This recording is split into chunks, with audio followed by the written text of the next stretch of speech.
साहबों, उस दिन अपन मठिया महल की तरफ से ना गुजर जाते तो राजनीति, साहित्य और कला के हजारों हजार मसीहों के धूम धड़क्के में नानवाइयों के मसीहा मियां नसीरुद्दीन को कैसे पहचानते और कैसे उठाते लुत्फ उनके मसीही अंदाज का। हुआ ये कि एक दिन हम दोपहरी जमा मस्जिद के आड़े पड़े मठिया महल के गड़िया मोहल्ले की ओर निकल गए। एक निहायत मामूली अंधेरी सी दुकान पर आटे की पटापट आवाज सुनकर हम ठहर गए। सोचा सबाइयों की तैयारी होगी, पर पूछने पर मालूम हुआ कि खानदानी नानबाई मियां नसीरुद्दीन की दुकान पर खड़े हैं हम। मियां मशहूर है 56 किस्म की रोटियां बनाने के लिए। हमने जो अंदर झांका तो पाया मियां चारपाई पर बैठे बीड़ी का मजा ले रहे हैं।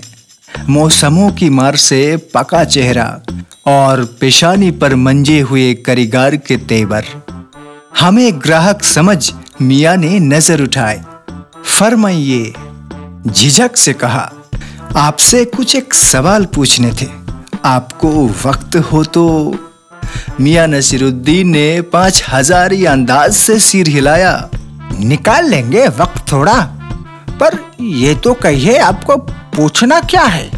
फिर घूर कर देखा और जोड़ा, मियां कहीं अखबार नवीस तो नहीं हो? ये तो खोजियों की खुराफत है।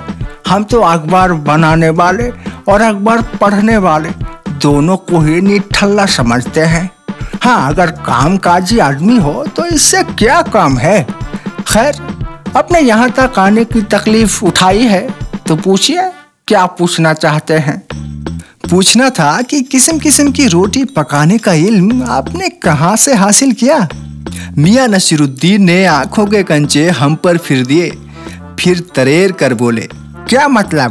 पूछिए साहब। नानबाई इल्म लेने कहीं और जाएगा क्या? नगीना साज के पास, क्या आईना साज के पास, क्या मीना साज के पास, या राफूगार, रंगरेज या तेली तबोली से सीखने जाएगा?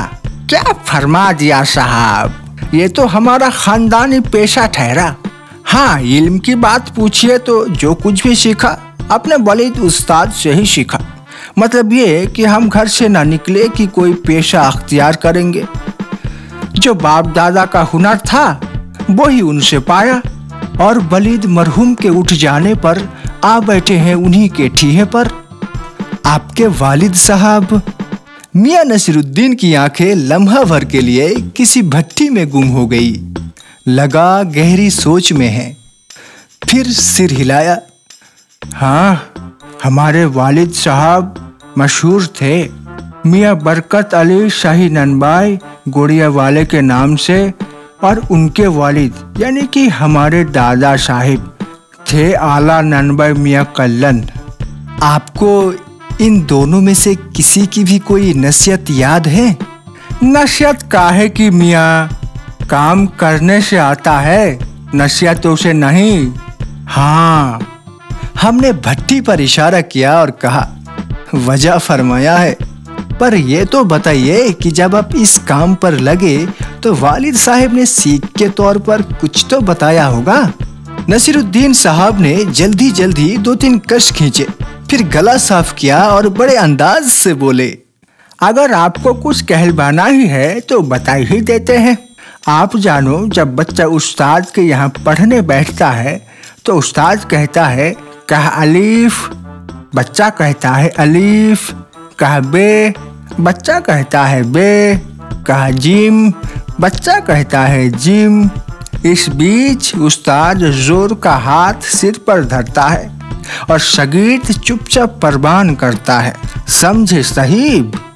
एक तो पढ़ाई ऐसी और दूसरी। इस बातचीत को छोड़कर सामने से गुजरते मीर साहिब को आवाज दे डाली, क्यों भाई मीर साहिब, सुबह नहाना हुआ? पर क्यों? सुनते रहिए ये मार पॉडकास्ट, सुने दिल से।